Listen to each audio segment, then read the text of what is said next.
Hey guys, it's me again, I for one. The Ishtar is an ISK making monster, and you can do it semi-AFK, making you between 60 and 90 million ISK per hour, depending on the region you live in.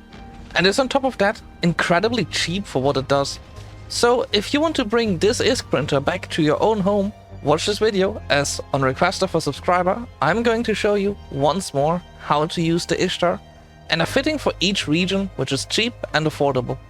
So let's get right into it. But playing alone in EVE is boring. So if you want to explore nullsec, take part in PvP and just be part of a great community, come and join our Discord and fight under the banner of our supreme leader, me. So come and join Suspect today, link is in the description. Anyway, on with the video. We are starting off with fittings first, as this is most likely the part for which most people will watch this video. Because, let's face it, running an Ishtar is the easiest part. Getting the fit right, that is the part where most people will struggle at. We will look at Ishtar fits from NPC type to NPC type, and all of them will, as always, be in the video description.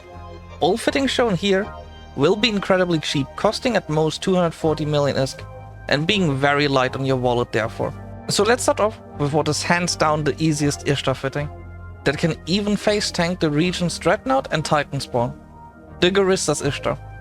You don't need a lot of tank, at least when you already start out with 85% resist in the single damage type that the enemies are doing.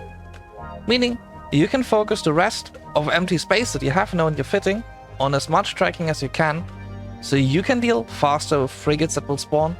Even a Dreadnought spawn poses no threat at all, as with this fitting here you can simply tank it, and with 3 Ishtars you can already kill it.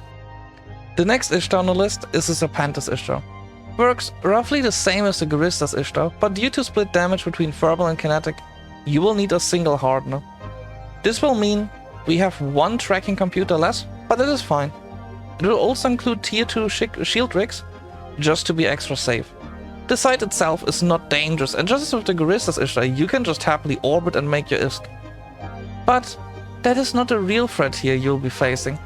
Your threat is called the Serpentis Dreadnought, and if the countless capital deathmails across the years have taught us one thing, it is that is the single most dangerous NPC that most likely exists, considering it has a 60-kilometer warp disrupt. So make sure you keep an eye out for it, and warp out as soon as it spawns, because otherwise you might as well rename your ship scrap metal. And on we go with the Blood Raiders Ishtar, which you can also use in Sansha space. Unlike the previous ones, this one comes with armor tank, because the NPCs here deal mainly EM damage.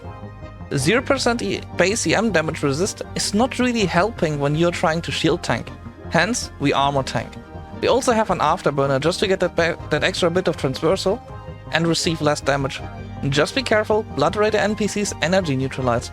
If an NPC Dreadnought spawns, it might not have a warp disrupt, but still make sure you warp out, because without Capacitor you can't tank. Same goes for the Sansha Dreadnought. The next ship on the list is actually the one where I feel unsure about it. If anyone has issues running this fit in Angel space, please DM me on Discord or leave a comment on the video, I will adjust it in the description. The Angel Ishtar is again very similar to the Guristas Ishtar, as it is a shield tank ship, but due to even more split damage, it does okay, but it does not perfect. It should do well, just try it out and see how it works. Like I said, if this fitting doesn't work, I will adjust it in the description. So, latest roughly a week after uploading this video, the fitting in the description will work, and that's for sure. And the very last ship here on the list is the Rogue Drone Ishtar. It is again very easy to fly with an extra large shield booster. Just like with the Serpentis Ishtar, we need here an extra shield hardener to make sure it properly tanks. But with that, it will do fine. All of the fittings here should be kept stable.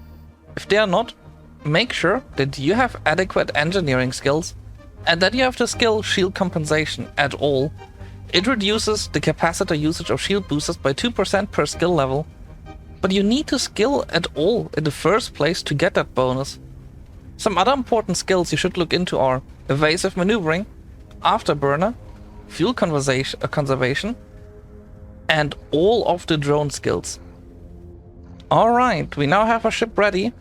And now we need to check how do we actually run those sites, and that is, as I said before, not very hard. All you do is you grab your ship, you put inside a mobile tractor unit, as long as you're in any region except drone lands, warp to the haven of your choice, deploy your drones, activate your tank, and drop your empty into space. Now you orbit it or anything else in the site at 1000 meters and can watch as the site basically does itself. And come back to your ISK ticks.